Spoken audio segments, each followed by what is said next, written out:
Morning cooking for family ಸ್ವಾಗತ. ಇವತ್ತಿನ blog ತೋಪ್ ನಮ್ಮ ಇಲ್ಲಿ ಹಳ್ಳಿ ಮೈಸೂರು ಹತ್ರ ದೇವ್ರಗುಡ್ನಹಳ್ಳಿ, ಅಲ್ಲಿ ಇವತ್ತು ಜಾತ್ರೆ ಇದೆ. ಜಾತ್ರೆಗೆ ರೆಡಿಯಾಗಿ ಹೋಗ್ತಾ ಇದ್ದೀವಿ. ನಾನಿನ್ನೂ ರೆಡಿಯಾಗಿಲ್ಲ, ಇಷ್ಟೇ ರೆಡಿಯಾಗಿರೋದು. ಇನ್ನು ಸೀರೆ ಹಾಕೋಬೇಕು, ಸೀರೆ ಹಾಕೋತಿದ್ದೀನಿ. ಹೋದ ವರ್ಷ ಲೆಹಂಗಾ ಹಾಕೊಂಡೋಗಿದ್ದೆ, ಆಚೆ ವರ್ಷವೂ ಲೆಹಂಗಾ ಹಾಕೊಂಡೋಗಿದ್ದೆ. ನೋಡಿ ನಮ್ಮಮ್ಮ ಸೀರೆ ಹಾಕತೈತೆ. ಈಗ ನಾನು ಸೀರೆ ಉಟ್ಕೋಬೇಕು ಮಾಡಿ ನೀಟಾಗಿ ಇಟ್ಟಿದ್ದೀನಿ. ನೆಕ್ಸ್ಟು ಒಡವೆಗಳನ್ನು ಎಲ್ಲ ಜೋಡಿಸಿ ಇಟ್ಟಿದ್ದೀನಿ. ಬಸ್ ಸ್ಟ್ಯಾಂಡ್ ಹೋದ ತಕ್ಷಣ ಬಸ್ ಸಿಕ್ತು. ಹೊಟ್ಟೆಗೆ ಏನೂ ತಿಳಿತಿಲ್ಲ, ತುಂಬ ಹೊಟ್ಟೆ ಹಸಿವಾಗ್ತಿತ್ತು. ನಾವು ಚಿಪ್ಸ್ ತಿನ್ಕೊಂಡು ಹೋಗ್ತಾ ಇದ್ದೆ. ಈಗ ಜಸ್ಟ್ 3-4 ಗಂಟೆ. ಇನ್ನು ಹಾಫ್ ಆನ್ ಅವರಲ್ಲಿ ನಾವು ಹಳ್ಳಿ ಮೈಸೂರಲ್ಲಿ ಇರ್ತೀವಿ. ಇನ್ನು ಹಾಫ್ ಆನ್ ಅವರ್ ಹಳ್ಳಿ ಮೈಸೂರಲ್ಲಿ ಇರ್ತೀವಿ. ಹಳ್ಳಿ ಮೈಸೂರಿಂದ ಅಲ್ಲಿಂದ ಆಟೋದಲ್ಲಿ ಹೋಗ್ಬೇಕು. ಬಸ್ಸಲ್ಲೇನು ಅಷ್ಟು ರಶ್ ಇತ್ತಿಲ್ಲ. ನಮ್ಮಮ್ಮನೂ ತುಂಬ ಚೆನ್ನಾಗಿ ರೆಡಿಯಾಗಿತ್ತು, ನಾನು ಕೂಡ ತುಂಬ ಚೆನ್ನಾಗಿ ರೆಡಿಯಾಗಿದ್ದೆ. ನನ್ನ ತಂಗಿ ಅಲ್ಲಿ ಮೀಟ್ ಆಗೋಣ, ಅಲ್ಲಿ ಸಿಗ್ತೀವಿ. ಇನ್ನು ಹಾಫ್ ಆನ್ ಅವರಲ್ಲಿ ಹಳ್ಳಿ ಮೈಸೂರು ಬಂದೇ ಬಿಡ್ತು. ನಾವು ಇಳಿದು ಎಲ್ಲ ಇಳಿದ ತಕ್ಷಣ ನಮ್ಮ ಹಳ್ಳಿ ಮೈಸೂರಿಗೆ ಬಂತು. ಅಮ್ಮ ಮೇಲೆ ಇಳಿಬೋದಿತ್ತಲ್ಲ ರೂಪ ಅಂತು, ಬೇಡ ನಡಿ ಇಲ್ಲೇ ಇಳಿಯೋಣ ಅಂತ ಅಂದ್ಬಿಟ್ಟು ಇಲ್ಲೇ ಇಳಿದು ನಾನು ನಮ್ಮಮ್ಮ ಇಳಿದ್ಮೇಲೆ ಸೀದಾ ನಮ್ಮಮ್ಮ ಚಪ್ಪಲಿ ತಗೋಬೇಕಾಯ್ತು. ಚಪ್ಪಲಿ ಇತ್ತಿಲ್ಲ, ಬರೀ ಕಾಲಲ್ಲಿ ಪಾಪ ಹಳೇಶ್ಪುರದಿಂದ ಇಲ್ಲಿಗೆ ಹಳ್ಳಿ ಮೈಸೂರು ಗಂಟ ಬಂದವ್ರೆ. ಅದಕ್ಕೆ ಒಂದು ಜೊತೆ ಚಪ್ಪಲಿ ತಗೋಬೇಕು ರೂಪ ನಾನು ಅಂತ ಅಂದರು. ಸೈಜ್ ಎಷ್ಟು ರೂಪ ಅಂತ ನನ್ನೇ ಕೇಳ್ತಾರೆ. ಅವ್ರು ತಗೋತಿರೋ ಚಪ್ಪಲಿಗೆ ನಾನು ಸೈಜ್ ಹೇಳ್ಬೇಕಂತೆ. ನೋಡಿ ಫ್ರೆಂಡ್ಸ್ ಎಂತ ಇದ್ವು. ಆಯಿತು, ಚಪ್ಪಲಿ ತಗೊಂಡ್ರು. ನಾನು ನಮ್ಮಮ್ಮ ತುಂಬ ಯಾವುದೇದೋ ನೋಡಿದರು, ಅವೆಲ್ಲವ ಸೆಟ್ ಆಗಲಿಲ್ಲ. ಯಾಕಂದರೆ ನಮ್ಮಮ್ಮ ಡೈಲಿ ಯೂಸಿಗೆ ಅಂತ ತಗೋತಿರೋದು. ಈಗ ತಗೊಂಡ್ರು ಕೂಡ ಓಡಾಡ್ತಾ ಕಿತ್ತೋಗ್ತವೆ ಈ ಥರ ಫ್ಯಾನ್ಸಿ ಸ್ಲಿಪ್ಪರ್ಸ್ ಎಲ್ಲ. ಮಾಮೂಲಿ ಸ್ಲಿಪ್ಪರ್, ನಾನು ಮಾಮೂಲಿ ಸ್ಲಿಪ್ಪರ್ ಮಾಮೂಲಿ ಸ್ಲಿಪ್ಪರ್ ತಗೊಳಮ್ಮ ಅಂತ ಹೇಳಿ ಸಾಕಾಯಿತು. ಫೈನಲಾಗಿ ಒಂದು ಸ್ಲಿಪ್ಪರು ಸೆಲೆಕ್ಟ್ ಮಾಡ್ತು, ಸಿಂಪಲ್ಲಾಗಿಯೇ. ಅವರು ಹೇಳ್ತಾ 150 ನಾವು 100 ರೂಪಾಯಿ ಕೊಡ್ತೀವಿ ಕೊಡಿ ಅಂತ. ಹಳ್ಳಿ ಅಲ್ವಾ ಕೊಡ್ತಾರೆ ಅಂತ ಅಂದ್ಬಿಟ್ಟಂಗಂತೂ ನಮ್ಮಮ್ಮ 100 ರೂಪಾಯಿ ಕೊಟ್ಬಿಟ್ಟು ತಗೊಂಬಂದು. ಸಾಕು 100 ರೂಪಾಯಿ ಯಾವ ಸ್ಲಿಪ್ಪರ್ ಆದ್ರೇನು ಫ್ರೆಂಡ್ಸ್, ಎಲ್ಲಕ್ಕೂ ಹೆಸರೊಳಗಡೆನೇ ತಾನೇ ನಡೆಯೋದು ಅಂತ ಅಂದ್ಬಿಟ್ಟು ಸೀದಾ ತಗೊಂಡು ಆಟೋ ಹತ್ರಕ್ಕೆ ಹೋಗ್ತಾ ಇದ್ದೀವಿ. ಈಗ ಆಟೋ ಒಂದು ನಾವು ಹೋಗೋಕ್ಕಿಂತ ಮುಂಚೆ ಅಲ್ಲೇ ಹೋಯ್ತು. ನಾವು ಒಂದು ಆಟೋ ಹತ್ಕೊಂಡು ಕೂತ್ಕಿದ್ದು, ಅವ್ನು ಸೀಟ್ ಆಗೋವರೆಗೂ ಹೊರಡಲ್ಲ ಅಂದ. ಸೀಟೆಲ್ಲ ಆಯಿತು. ಆಮೇಲೆ ಹೊರಟ್ಮೇಲೆ ನಮ್ಮ ಅಜ್ಜಿ ಮನೆ ಬರುತ್ತಾ ಅಂತ ಅಂದ್ಬಿಟ್ಟು ನೋಡ್ತಾ ಇದ್ದೋ. ನಾವು ಡೈರೆಕ್ಟ್ ಇಳಿಲಿಲ್ಲ, ಎಲ್ಲಿ ದೇವಸ್ಥಾನ ತಕ್ಕಿ ಡೈರೆಕ್ಟ್ ಇಳಿಯೋಣ, ಇವರೆಲ್ಲ ಇನ್ನು ಇರಿಸ್ಕೊಬಿಡ್ತಾರೆ, ಏನೂ ಪೂಜೆ ಮಾಡಿಸ್ಕೊಬರೋಕ್ಕಾಗಲ್ಲ ಅಂತ ಅಂದ್ಬಿಟ್ಟು ನಾವು ಇಳಿಲಿಲ್ಲ. ಡೈರೆಕ್ಟು ದೇವಸ್ಥಾನ ತಗೊಳ್ಳೇ ಇಲ್ಲ. ನಮ್ಮ ಅಜ್ಜಿ ಆಟೋದಲ್ಲಿ ನಾವು ಹೋಗೋದು ನೋಡ್ಬಿಟ್ಟು ಬನ್ನಿ ಅಜ್ಜಿ ಅಂತಿತ್ತು. ನಮ್ಮ ಜಯಮ್ಮ, ನನ್ನ ತಂಗಿ, ನಮ್ಮ ಅಜ್ಜಿ ಅವರೆಲ್ಲ ಆಲ್ರೆಡಿ ಬಂದು ಅವ್ರ ಮನೇಲಿ ಹೋಗ್ತಾರೆ. ನಾವು ಬೈದೋ ಸೀದಾ ದೇವಸ್ಥಾನ ಬರೋದಕ್ಕೆ ನೀವು ಇಲ್ಲೇ ಉಳ್ಕೊಂಡು ಅಂತ ಅಂದರು. ಆಯಿತು ಅಂತ ಅಂದ್ಬಿಟ್ಟು ಈಗ ನೋಡಿ ಫ್ರೆಂಡ್ಸ್, ನಮ್ಮ ಅಜ್ಜಿ ಬರ್ತೈತೆ. ನಮ್ಮ ತಂಗಿ ಸೋನಾ ಅಂತಿನ ಅವಳಿ ಕಡೆ ರೆಡಿ ಆಗಿರ್ತಾಳೆ. ಇಲ್ಲಿ ನೋಡಿ ನಮ್ಮ ಅಜ್ಜಿ ಪಾತ್ರೆ ತೋರ್ಸಲ್ಲಿ ಪಾತ್ರೆ ಇನ್ನೂ ತೊಳಿತೈತೆ, ಅಲ್ಲೇ ನಿಂತೈತೆ. ನಮ್ಮ ಅಜ್ಜಿ ಬರ್ರೇ ಅಂತ ಕೂಗ್ತಿದ್ದೆ. ನಾವು ಸೀದಾ ಬಂದೇ ಬಿಟ್ಟು ಡೈರೆಕ್ಟ್ ದೇವಸ್ಥಾನ ತಕ್ಕ ಹೋಗೋದು. ಗೇಟ್ ಹತ್ರ ಮಾತ್ರ ನಿಲ್ಲಿಸಿದ್ರು, ಒಳಗಡೆ ಗೇಟ್ ಹತ್ರನೇ ನಿಲ್ಲಿಸಿದ್ರು. ಅಲ್ಲಿಂದ ನಡ್ಕೊಂಡು ಹೋಗ್ಬೇಕಾಯ್ತು. ಮಿನಿಮಮ್ ಅಂತ ಅಂದರೆ 1 ಕಿಲೋಮೀಟ್ರ್ ಅಂದ್ರೂ ತಪ್ಪಾಗಲ್ಲ. ಹಂಗೂ ಹಿಂಗೂ ಮಾಡಿ ನಡ್ಕೊಂಡು ಇದ್ರ ಹತ್ರ ಜಾತ್ರೆ ಒಳಗೆ ಬಂದೇ ಬಿಟ್ಟು ಇಲ್ಲಿಂದ ಫೈನಲ್ ಆಗಿ ಅಂಗಡಿಗಳು ಏನೊಳ್ಳೆ ಹಾಕಿದ್ರು, ಈ ಕಡೆಗೆ ಇನ್ನೂ ಹಾಕಿತ್ತಿಲ್ಲ, ಎಲ್ಲ ಇನ್ನೂ ಹಾಕ್ತಾ ಇದ್ರು. ಇಲ್ಲಿ ಜಾತ್ರೆ ಸ್ಪೆಷಲ್ ಏನಂತ ಅಂದರೆ ವರ್ಷಕ್ಕೊಂದ್ಸತಿ ಮಾಡ್ತಾರೆ ಫ್ರೆಂಡ್ಸ್, ತೋಪ್ನಮ್ಮನ ದೇವಸ್ಥಾನ. ಆ ದೇವಸ್ಥಾನಕ್ಕೆ ಸಂಜೆ 4 ಗಂಟೆ ಅಥವಾ 3 ಗಂಟೆಗೆ ಸಿರಿಗಳು ಅಂತ ಮುಂದೆ ವಿಡಿಯೋದಲ್ಲಿ ಸಿರಿಗಳು ಅಂತ ಬರ್ತವೆ. ಈ ಕಡೆ ಎಲ್ಲ ತೇರುಗಳು ಅಂತಾರೆ, ಆ ಕಡೆ ಎಲ್ಲ ಸಿರಿಗಳು ಅಂತ ಹೇಳ್ಬಿಟ್ಟು ಕರೀತಾರೆ. ಅವೆಲ್ಲ ಮುಂದೆ ನೆಕ್ಸ್ಟ್ ವಿಡಿಯೋದಲ್ಲಿ ಹಾಕ್ತೀನಿ ನೋಡಿ. ಜಾತ್ರೆ ಊರೊಳಗೆ ಬಂದು ಅಲ್ಲಿಂದ ದೇವಸ್ಥಾನಕ್ಕೆ ಡೈರೆಕ್ಟ್ ಹೋಗೋಣ, ಏನು ತಗೊಳಕ್ ಬೇಡ ರೂಪ, ಮತ್ತೆ ಬರಬೇಕು ಅಂತ ನಮ್ಮಮ್ಮ ಅಂತೂ ಓಕೆ ಕಣಮ್ಮ ಅಂತ ಅಂದ್ಬಿಟ್ಟು ಸೀದಾ ಹೋದು. ಈ ಎಲ್ಲ ಅಂಗಡಿಗಳು ನೋಡ್ಕೊಂಡು ಹೋಗೋದೇ ಅಷ್ಟೇ ಅಂತ ಅಂದ್ಕೊಂಡು ಸೀದಾ ನಾನು ಸುಮ್ಮನೆ ಹೋಗ್ತಾ ಇದ್ದೀನಿ. ತಗೊಳಕ್ಕಾಗಲ್ಲ ಈಗ, ಹೋಗಿ ಕೈ ಮಾಡಿಸ್ಕೊಬರೋದು ಅಷ್ಟೇ ನಮ್ಮ ಫೈನಲ್ಲು. ನೋಡಿ ಆಲೆ 3 ಸಿಡಿಗಳು ಬಂದಿದ್ದಾವೆ, ಅವನೇ ಸಿಡಿ ಅಂತ ಹೇಳ್ಬಿಟ್ಟು ಕರೆಯೋದು. ಹೋದ ವರ್ಷ ಇಲ್ಲೆಲ್ಲ ಮರಗಳಿತ್ತು ಫ್ರೆಂಡ್ಸ್, ಎಲ್ಲ ಕ್ಲೀನ್ ಮಾಡಿದ್ದಾರೆ. ಈಗ ಡೈರೆಕ್ಟ್ ಕಾಲು ತೊಳ್ಕೊಳ್ಳೋಣ ಅಂತ ಕಾಲು ತೊಳ್ಕೊಂಡು ಅಲ್ಲಿಗೆ ಹೋಗೋಣ. ಜನ ಏನು ಅಷ್ಟಿತ್ತಿಲ್ಲ, ನಾವು ಫಸ್ಟ್ ಹೋದಾಗ ಜನ ಇತ್ತಿಲ್ಲ. ಲಾಸ್ಟು ಸೆಕೆಂಡ್ನೇ ಸತಿ ಮೂರನೇ ಸತಿ ಹೋದಾಗ ಕಾಲು ಇಡೋಕ್ಕಾಗಿಲ್ಲ ಫ್ರೆಂಡ್ಸ್, ಅಷ್ಟು ಜನಗಳಿದ್ದು. ನೋಡಿ ಜನ ಎಷ್ಟಿದ್ರು ಅಂತ ಫುಲ್ಲ ವೀಡಿಯೋಸ್ ಹಾಕ್ತೀನಿ ನೋಡಿ ಫ್ರೆಂಡ್ಸ್. ನಮ್ಮ ಚಿಕ್ಕಪ್ಪ ಅಲ್ಲಿ ಹಣ್ಣು ಕಾಯಿ ಮಾರ್ಕೊಂಡು ಕೂತಿದ್ದಾರೆ. ಸಿಗ್ತಾರೆ ನೋಡಿ ಈಗ ಫ್ರೆಂಡ್ಸ್. ನಮ್ಮಮ್ಮ ಮುಂದೆ ನಿಂತಿದ್ರು, ನಾನು ಅವ್ರ ಹಿಂದೆ ನಿಂತಿದ್ದೆ ನೋಡಿ ಫ್ರೆಂಡ್ಸ್. ಅಲ್ಲೇ ನಮ್ಮ ಚಿಕ್ಕಪ್ಪ ಪಾಪು ಹಿಡ್ಕೊಂಡು ಕೂತೈತೆ. ಅವರೇ ನಮ್ಮ ಚಿಕ್ಕಪ್ಪ ಹಣ್ಣು ಕಾಯಿ ಮಾರ್ತಿದ್ರು. ನಮ್ಮ ಚಿಕ್ಕಪ್ಪ ಅಂತೀನಲ್ಲ ಅವರೇ. ಇಲ್ಲಿ ಫಸ್ಟ್ ನಾವು ಕಾಯಿ ಹೊಡಿಸ್ಕೊಂಡು ಅಳಿಗೆ ತೊಗೊಂಡೋಗ್ಬೇಕು, ಅಲ್ಲಿ ಕಾಯಿ ಹೊಡಿಯೋದಿಲ್ಲ. ನಮ್ಮ ಕೈಲಿದ್ದಷ್ಟು 2 ರೂಪಾಯಿನೋ 1 ರೂಪಾಯಿನೋ ಅಥವಾ 5 ರೂಪಾಯಿನೋ ನಮ್ಮ ಕೈಲಿದ್ದಷ್ಟು ಕೊಡೋದು. ನಮ್ಮಮ್ಮ ಕಾಯಿ ತೆಗೆದು ಮಾಡಿಕೊಳ್ಳಮ್ಮ ನೋಡಿ ಫ್ರೆಂಡ್ಸ್. ಶ್ರೀ ಗುಂದಲಮ್ಮನವರ ಸನ್ನಿಧಿ ತೋಪ್ನಮ್ಮ ಇದೆ ಇಲ್ಲಿನ ಫೇಮಸ್ ತೋಪ್ನಮ್ಮ. ಆದರೆ ಎಲ್ಲರೂ ಗುಂದಲಮ್ಮ ಅಂತ ಕರೆಯೋದಿಲ್ಲ, ತೋಪ್ನಮ್ಮನ ದೇವಸ್ಥಾನ ಅಂತಲೇ ಕರೆಯೋದು. ನಮ್ಮ ಚಿಕ್ಕಪ್ಪ ಮಾತ್ರ ಫುಲ್ಲು ಹಣ್ಣು ಕಾಯಲ್ಲೇ ಮುಳುಗೋಗ್ಬಿಟ್ಟಿದ್ರು. ನಮ್ಮ ಮಾತಾಡಿಸ್ತಿಲ್ಲ, ಅಷ್ಟು ಮುಳುಗೋಗ್ಬಿಟ್ಟಿದ್ರು. ಆದರೆ ವ್ಯಾಪಾರ ಅಂದರೆ ಎಲ್ಲರೂ ಮುಳುಗೋಗೋದೇ ಅಲ್ವಾ ಅಂತ ಹೇಳ್ಬಿಟ್ಟು ನಾವು ಸುಮ್ಮನೆ ಆಗೋ ಬಿಡೋಣ. ನೆಕ್ಸ್ಟ್ ಈ ಕಡೆ ಮಾತಾಡ್ಸ್ಕೊಂಡು ನಾನು ಸ್ಮೈಲ್ ಮಾಡಿದೆ, ನಮ್ಮ ಸ್ಮೈಲ್ ಮಾಡಿದ್ರು. ಅವ್ರ ಪಡಗೆ ಅವ್ರ ಹಣ್ಣು ಕೈ ಮಾಡ್ಕೊಂಡು ನಮ್ಮ ಪಡಗೆ ನಾವು ಹೋಗಿ ಇಲ್ಲಿ ಹಣ್ಣು ಕೈ ಮಾಡಿಸ್ಕೊಂಡು ಈಗ ಎಲ್ಲ ಕ್ಯೂ ಅಲ್ಲಿ ನಿಂತಿದ್ದೋ. ಜನ ಏನು ಅಷ್ಟಿತ್ತಿಲ್ವಲ್ಲ ಅಂತ ಅಂದ್ಬಿಟ್ಟು ನಿಧಾನಕ್ಕೆ ಹೋಗ್ತಾ ಸುತ್ತ ಪ್ರದಕ್ಷಿಣೆ ಹಾಕ್ದಂಗೂ ಆಗುತ್ತೆ. ಅಲ್ಲಿ ಅಂತ ಗೊತ್ತಾ ಫ್ರೆಂಡ್ಸ್, ಒಳಗೆ ಬಿಡೋದಿಲ್ಲ. ಹೋಗ್ತಾ ಸುತ್ತ ಪ್ರದಕ್ಷಿಣೆ ಹಾಕ್ದಂಗೂ ಆಗುತ್ತೆ ಅಂತ ಹೇಳ್ಬಿಟ್ಟು ನಡ್ಕೊಂಡು ಹೋಗ್ತಾ ಇದ್ದೋ. ಈಗ ನೋಡಿ ಆ ಗೇಟ್ ಫುಲ್ ಅಲ್ಲ ಹಾಕಿದ್ದಾರೆ. ಶ್ರೀ ಗುಂದಲಮ್ಮ ನವರ ಸನ್ನಿಧಿ ತೋಪ್ನಮ್ಮ ಇವ್ರದ್ದೇ ಇವತ್ತು ಜಾತ್ರೆ. ನಮ್ಮ ಅಜ್ಜಿ ನಮ್ಮ ತಾತ ಅವ್ರು ಕೋಳಿ ಕೊಡ್ತೀವಿ ಅಂತ ಹೇಳಿದರು. ಎಲೆ ಏನೋ ಕಲ್ಪೂರ ಮತ್ತು ಊದ್ಗಡಿನ ಇಲ್ಲೇ ತೆಗ್ದಾಕಿ ಮೊಡ್ಲಕ್ಕಿ ತಂದಿರೋರು, ಮೊಡ್ಲಕ್ಕಿ ಕೊಡಿ ಅಂತ. ನಾವು ಸೀರೆ ಮತ್ತು ಮೊಡ್ಲಕ್ಕಿ ಎಲ್ಲ ಮಾಮೂಲಿ ಹೆಂಗೆ ಕೊಡ್ತೀರೋ ಹಂಗೆ ನಾವು ಹಂಗೆ ತಂದಿದ್ದು. ಅದೇ ಸೀರೆನೂ ಕೂಡ ತಂದಿದ್ದು ನಾವು. ಇಲ್ಲಿ ಕೊಡೋಕೆ ಟ್ರೈ ಮಾಡ್ತು ನಮ್ಮಮ್ಮ, ಇಲ್ಲಿ ಕೊಡೋಕ್ಕಾಗಲಿಲ್ಲ. ಆ ಕಡೆ ಬನ್ನಿ ಮುಂದೆ ಬನ್ನಿ ಅಂತ ಇವರು. ಆ ಕಡೆಗೆ ಮುಂದೆ ಹೋದ ನಮ್ಮಮ್ಮ ಎಲ್ಲವ ಅಡಿಗೆ ಮಡಿಕೊಬಿಟ್ಟಿತ್ತು. ನಾನು ಒಂದು ಜೊತೆ ಬಟ್ಟೆ ತಂದಿದ್ದೆ, ಆ ಬಟ್ಟೆ ಜೊತೆನೂ ಸೇರಿಸಿ ಹಾಕೋಬಿಟ್ಟಿತ್ತು. ಅದಕ್ಕೆ ಎಲ್ಲ ಸೆಕಾಗ್ತು ರಿಸ್ಕಾಗ್ಬಿಟ್ಟಿತ್ತು. ಆ ಕಡೆ ಬನ್ನಿ ಅಂತ ಏನೆಲ್ಲ ತಿಕ್ಕತ್ತಾ ಇದ್ರು. ತಾಯಿ ಬಗ್ಗೆ ಹೇಳ್ಬೇಕು ಅಂದರೆ ಫ್ರೆಂಡ್ಸ್, ಸುಮಾರೊಂದು 20-30 ವರ್ಷದಿಂದನೂ ತುಂಬ ಚೆನ್ನಾಗಿ ನೋಡ್ಕೊಂಡ್ಬಿಟ್ಟಿದ್ದಾರೆ. ಒಂದು 50 ವರ್ಷದಿಂದನೂ ಅಂದ್ರೂ ತಪ್ಪಾಗೋದಿಲ್ಲ, ಅಷ್ಟು ಫೇಮಸ್ ಆಗಿ ನೋಡ್ಕೊಂಡಿದೆ. ಇಲ್ಲಿ ಜಾತ್ರೆ ಏನು ಗೊತ್ತಾ ಫ್ರೆಂಡ್ಸ್, ಕೆಲವು ಕಡೆ 2 ದಿನ 3 ದಿನ 1 ವಾರಗಟ್ಟಲೆ ಜಾತ್ರೆ ನಡೀತೈತೆ. ಇಲ್ಲಿ ಒಂದೇ ದಿನ, ಅದು ಕೂಡ ಕಂಡೀಷನ್ ಆಗಿ 10 ಗಂಟೆ 9 ಗಂಟೆ ಮೇಲೆ ಅಲ್ಲಿ ಯಾರೂ ಇರೋಂಗಿಲ್ಲ. ನೈಟ್ 9 ಗಂಟೆ ಮೇಲೆ ಒಬ್ಬರು ಕೂಡ ಅಲ್ಲಿ ಇರೋಂಗಿಲ್ಲ. ಯಾಕಂದರೆ ನೀವು ನಂಬ್ತಿರೋ ಬಿಡ್ತಿರೋ ಸೆಕೆಂಡು ಹೇಳೋ ಪಾಯಿಂಟ್ ಹೇಳ್ಬೇಕಲ್ವ ಅಂತ ಅಂದ್ಬಿಟ್ಟು ಹೇಳ್ತಿದ್ದೀನಿ. ಅಲ್ಲಿ 9 ಜನ ಅಕ್ಕಂಗಿರಿದ್ರೆ ದೊಡ್ಡವರು, ಇವರೆಲ್ಲ ಒಟ್ಟುಗೂಡಿ ಸೇರ್ಕೋತಾರಂತೆ 8 ಗಂಟೆ 9 ಗಂಟೆ 10 ಗಂಟೆ ಮೇಲೆ. ನಮ್ಮ ಅಜ್ಜಿ ಒಂದು ಸ್ಟೋರಿ ಹೇಳಿದ್ರು.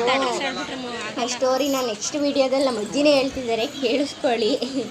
ಆ ವಿಡಿಯೋನು ಮಾಡಿದ್ದೀನಿ ಅನಿಸುತ್ತೆ. ಹೇಳಿಲ್ಲ ಅಂದರೆ ನನಗೆ ಆ ಸ್ಟೋರಿ ನೆನಪಿದೆ, ನಾನು ಹೇಳ್ತೀನಿ. ನಮ್ಮಮ್ಮ ಈ ಮೂಲೆಯಲ್ಲಿ ಮುಡ್ಲಕ್ಕಿ ಕೊಟ್ಟರು ನೋಡಿ, ಅದೇ ಸೀರೆ ತಂದಿದ್ದು. 350 ರೂಪಾಯಿ ಕೊಟ್ಬಿಟ್ಟು ಸೀರೆ ತಗೊಂಡು ಹೋಗಿದ್ದು. ಈಗೆಲ್ಲ ಅಣ್ಕೆ ಎಲ್ಲ ಅವ್ರು ಹಾಕ್ಕೊಟ್ರು. ನಾವೆಲ್ಲ ನಮ್ಮ ಅಮ್ಮನ ಹತ್ರ ಏನು ಮನಸ್ಸಲ್ಲಿ ಇದೆ ಅಂತ ಬೇಡ್ಕೊತಾ ಇದ್ದೋ. ಮುಂದೆ ಹೋಗಿ ಬೇಡ್ಕೊಳ್ಳೋ ನಡೀರಪ್ಪ ಅಂತ ನಮ್ಮಮ್ಮ ಅಂತು. ಆಮೇಲೆ ಈಗ ಮುಂದೆ ಹಣ್ಣು ಕಾಯೆಲ್ಲ ಇಸ್ಕೊ ಫಸ್ಟು ಅಂತ ಅಂದೆ. ಹಣ್ಣು ಕಾಯಿ ಇಸ್ಕೊಂಡ್ರು. ನಮ್ಮಮ್ಮನ ಹಣ್ಣು ಕಾಯಿ ಇಸ್ಕೊಂಡ್ರು. ನಾವು ಮುಂದಕ್ಕೆ ಹೋದೋ. ಇದುವರೆಗೂ ಫ್ರೆಂಡ್ಸ್ ಇಲ್ಲಿ ಇನ್ನೊಂದು ಪಾಯಿಂಟ್ ಏನಪ್ಪ ಅಂತಂದರೆ, ಇದುವರೆಗೂ ಅಲ್ಲಿ ಎಷ್ಟು ದುಡ್ಡು ಅದೆಷ್ಟು ದುಡ್ಡು ಐತೆ ಅಂತ ಗೊತ್ತಿಲ್ಲ ಫ್ರೆಂಡ್ಸ್. ಆದರೆ ಆ ದುಡ್ಡನ್ನ ಇದುವರೆಗೂ ಯಾವ ಪಂಡಿತರೇ ಆಗಲಿ ಯಾರೇ ಆಗಲಿ ಕಂಡುಹಿಡಿಯೋಕ್ಕಾಗಿಲ್ವಂತೆ. ಆ ಪಂಡಿತರನ್ನ ಎಷ್ಟು ಕಂಡುಹಿಡಿಯೋಕ್ಕೆ ಆಗಿಲ್ವಂತೆ, ಅಷ್ಟು ದುಡ್ಡು ಅಲ್ಲಿದೆಯಂತೆ. ನಮ್ಮ ಅಜ್ಜಿಗೆ ಫಸ್ಟು ಗೊತ್ತಿತ್ತು. ನಮ್ಮ ಅಜ್ಜಿ ಆ ಸ್ಟೋರಿನೆಲ್ಲ ಹೇಳ್ತಿತ್ತು. ಈಗ ನೋಡಿ ಫ್ರೆಂಡ್ಸ್, ಇವರೇ ತೋಪ್ನಮ್ಮ. ಅವ್ರ ಅಕ್ಕಂಗಿರುತ್ತೆ, ಆರಾಮಾಗಿ ಕೂತ್ಬಿಟ್ಟಿದ್ದಾರೆ ಅವರು. ಹೂವೆಲ್ಲ ಹಾಕಿಸ್ಕೊಂಡು ಸಖತ್ತು ಅಲಂಕಾರ ಮಾಡಿದ್ರು. ಆಯಿತು ಅಂತ ಅಂದ್ಬಿಟ್ಟು ನಮ್ಮಮ್ಮ ನೋಡ್ರಪ್ಪ ಅಂತ ಅಲ್ಲಿ ಕಾಣಿಸ್ತಾನೆ ಇರ್ತಿಲ್ಲ. ಹಾರಗಳು ಮತ್ತು ಕಂಬಿಗಳೆಲ್ಲ ಅಡ್ಡಾಡ ಇದ್ದವು. ಅವ್ರ ಬಾಗಿಲು ಕೂಡ ತೆಗ್ದಿತ್ತಿಲ್ಲ, ಕಂಬಿಗಳನ್ನೆಲ್ಲ ಹಾಕ್ಬಿಟ್ಟಿದ್ರು. ಬಳಿ ಕ್ಯಾರಿ ಅಷ್ಟು ಸುಲಭಕ್ಕೆ ಬಿಡಲ್ಲ. ಇದು ನಾವು ಮಂಗಳಾರತಿ ತಗೊಂಡು ನಮ್ಮಮ್ಮ ಕಾಯನೆಲ್ಲೇ ನಾನು ಎಲ್ಲಿಗೆ 5 ರೂಪಾಯಿ ಫ್ರೆಂಡ್ಸ್ 10 ರೂಪಾಯಿ 5 ರೂಪಾಯಿ ಕಾಯಿನಿತ್ತು 10 ರೂಪಾಯಿ 5 ರೂಪಾಯಿ ಕಾಯಿ ಕೊಟ್ಟೆ ನಿಮ್ಮ ಕೈಲಿ ಇದ್ದಷ್ಟು ಕೊಡಿ ಅಂತಂದ್ರೆ ನನ್ನ ಕೈಲಿದ್ದಿದೆ 5 ರೂಪಾಯಿ 10 ರೂಪಾಯಿ ಇತ್ತು ಅದರಲ್ಲಿ 5 ರೂಪಾಯಿ ಕೊಟ್ಟೆ. ಇನ್ನು 5 ರೂಪಾಯಿ ಫ್ರೆಂಡ್ಸ್ ಕೈಲಿ ಹಿಡ್ಕೊಂಡು ಎಲ್ಲಿ ಬಿಟ್ಟಿದ್ದೀನಿ ಅನ್ನೋದೇ ಗೊತ್ತಾಗಲಿಲ್ಲ. ಇನ್ನು ಜನದೊಳಗಡೆ 5 ರೂಪಾಯಿ ಏನು 5 ರೂಪಾಯಿ ಮನೆ ಕಟ್ತಿದ್ವು ಅಂತಂದ್ಬಿಟ್ಟು ಹುಡುಕಕ್ಕೆ ಹೋಗಲಿಲ್ಲ. ಮುಂದಕ್ಕೆ ಹೋದ್ಮೇಲೆ ನಾವು ಕೂಡ ಮಂಗಳಾರತಿ ಕಾಯಿನಕ್ಕೆ ನಾನು ಮಂಗಳಾರತಿ ತಗೊಂಡೆ, ತೀರ್ಥ ಇಸ್ಕೊಂಡೆ. ವಿಡಿಯೋ ಮಾಡ್ತಿದ್ನಲ್ಲ ಒಂದೇ ಕೈಲಿ ತೀರ್ಥ ಇಸ್ಕೊಂಡೆ. ಈ ಕಡೆ ಬಂದು ಕುಂಕುಮ ಇಟ್ಕೊಂಡು ಅವ್ರು ಬೇರೆ ಅಡ್ಡ ನಿಂತ್ಬಿಟ್ಟಿದ್ರು. ನಮ್ಮಮ್ಮನ ಫೋಟೋ ಸರಿ ಕಾಣಿಸ್ಲಿಲ್ಲ. ಈ ಕಡೆ ಮುಂದೆ ಹೋಗ್ತೀನಲ್ಲ ಕಾಣಿಸುತ್ತೆ ನೋಡಿ. ಈಗೆಲ್ಲ ಮಂಗಳಾರತಿ ತಗೊಂಡು ನಮ್ಮಮ್ಮ 2 ರೂಪಾಯಿ 4 ರೂಪಾಯಿ ಆಯಿತು. ಇನ್ನು ನೆಕ್ಸ್ಟ್ ಈ ಕಡೆ ಮುಂದಕ್ಕೆ ಹೋಗಿ ನೆಕ್ಸ್ಟ್ ಇದೆಯಲ್ಲ ಅದು ಮುಂದಕ್ಕೆ ಹೋಗಿ ಅಂತ 12 ತಗೊಂಡು ನಾವು ನೆಕ್ಸ್ಟ್ ಇವಾಗ ಮುಂದಕ್ಕೆ ಹೋದ ನಮ್ಮಮ್ಮ ಕುಂಕುಮ ಬೇಕು ಅಂತ ಕುಂಕುಮ ಹಾಕೊಳ್ಳಿ ಅಂತ ಅಂತು. ನಾನು ಅಲ್ಲಿರೋ ಕವರ್ನೇ ಇಟ್ಕೊಂಡೆ. ಆಮೇಲೆ ನಮ್ಮಮ್ಮನೂ ಬಳೆ ತಗೊಂಡು ನಾನು ಗಂಧ ಇಟ್ಟಿದ್ರು ಒಂಚೂರು ಗಂಧ ಇಟ್ಕೊಂಡೆ. ಗಂಧ ಇಟ್ಟದೆ ಅಪರೂಪ. ನಾನು ಕುಂಕುಮ ಇಕ್ತೀನಿ. ಆಮೇಲೆ ಈ ಕಡೆ ಎಲ್ಲ ಜಾತ್ರೆನ ಆಮೇಲೆ ಎಲ್ಲ ಕುಂಕುಮ ಬೇಕು ರೂಪ ಅಂತ ಕುಂಕುಮನ ಹಾಕ್ಕೊಂಡು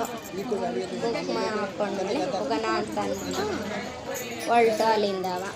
ಇನ್ನೂ ಒಂದು ರೌಂಡ್ ಹಾಕ್ಬೇಕಲ್ಲ ಅಲ್ಲಿ.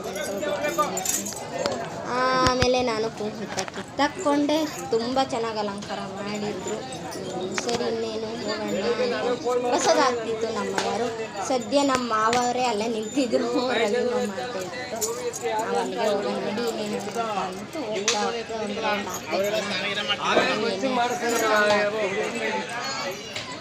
ನೋಡಿ ಇಲ್ಲಿ ಕಾಣಿಸ್ಬೋದೇನೋ ಮೋಸ್ಟ್ಲಿ ಈಗ ಕಾಣಿಸ್ಬೋದೇನೋ ನೋಡಿ ಫ್ರೆಂಡ್ಸ್ ಕಾಣಿಸ್ತಿದೆ. ನಾವು ತಂದ್ಕೊಟ್ಟಿರೋ ಸೀರೆನ ಅಲ್ಲಿ ಇಟ್ಟಿದ್ದಾರೆ ನೋಡಿ ಫ್ರೆಂಡ್ಸ್, ಕಾಣಿಸ್ತಿದೆಯಲ್ಲ ಅಲ್ಲಿ ಇಟ್ಟಿದ್ದಾರೆ. ನಾವು ಕೈ ಮುಕ್ಕೊಂಡು ನಡಿ ನಾವು ಹೋಗೋಣ ಅಂತ ಅಂದ್ಬಿಟ್ಟು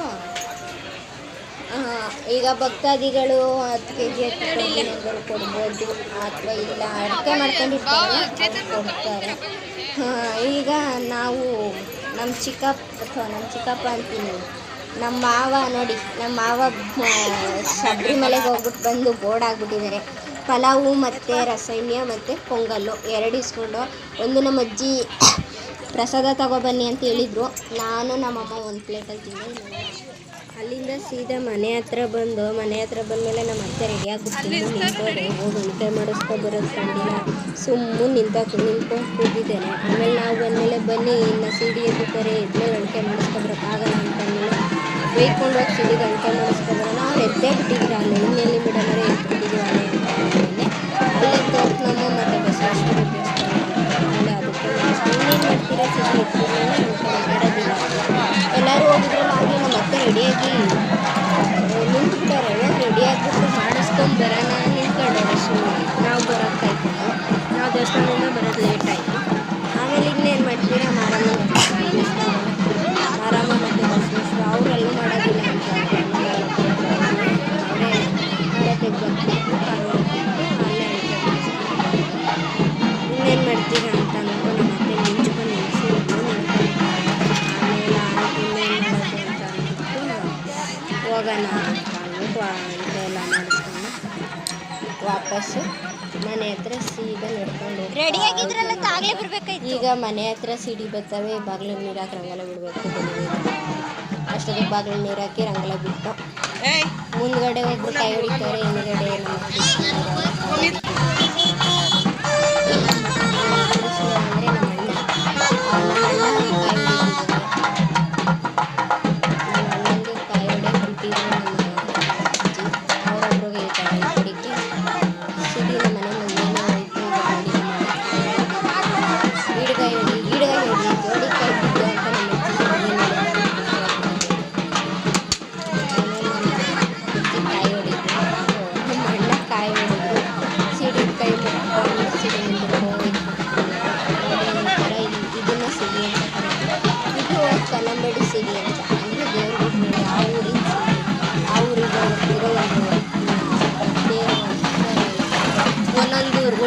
9 ಊರಿಂದ ಸಿಡಿಗಳು ಬಂದಿವೆ ಫ್ರೆಂಡ್ಸ್. 9 ಊರಿಂದ ಸಿಡಿಗಳು ಬಂದರೆ ಈ ಊರನೇ ಇದು 5ನೇ 6ನೇ ಸಿಡಿದು 6ನೇ ಸಿಡಿ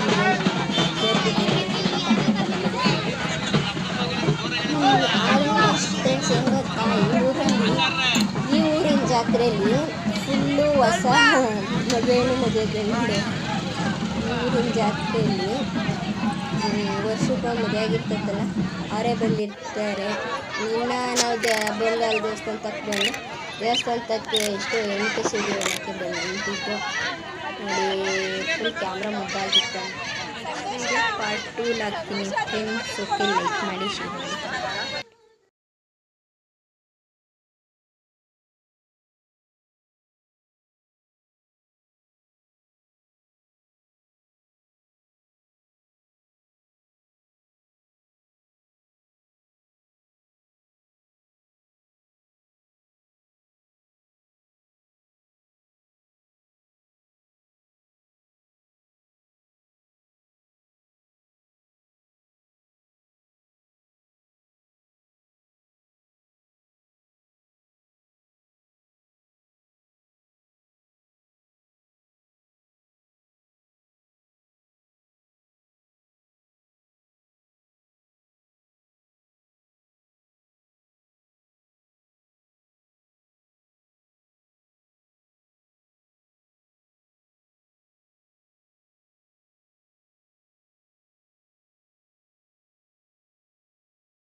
ನೆಕ್ಸ್ಟ್ ವಿಡಿಯೋ ಪಾರ್ಟ್ 2 ಹಾಕ್ತೀನಿ ಫ್ರೆಂಡ್ಸ್. ನೋಡಿ, ಇಷ್ಟ ಆದರೆ ಕಮೆಂಟ್ ಮಾಡಿ.